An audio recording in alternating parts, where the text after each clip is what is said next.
san soyayya. Ine muka zancen soyayya ba dan uwa.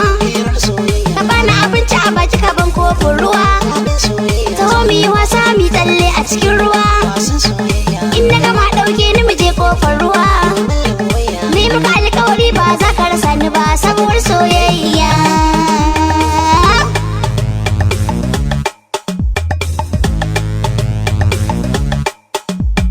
Da fari ke nake so, a da kawarki na kuso, ki sanya sabon soso, ki wanke wadda na kuso, kaunar ki ta yi na so, a zuciya ta feso, ki fesa zantukan so, a zuciya daɗi ƙauna.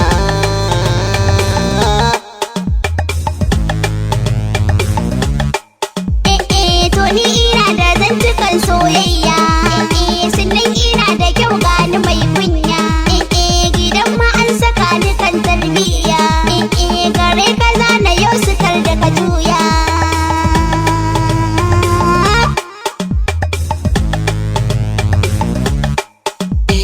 Baya kawarki ta yi min luwayya, tana da kyanta ga kuɗi ga kunya, mai furen tufa da nasimar soyayya. Na so ta kafin ta ɗau zuga na masu ƙiyayya.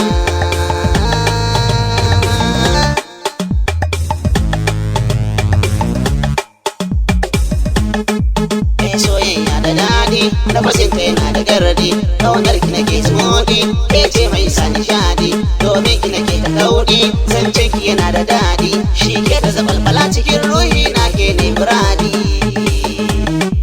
Aurenka da yau buri, mai kin tafiya a tsari,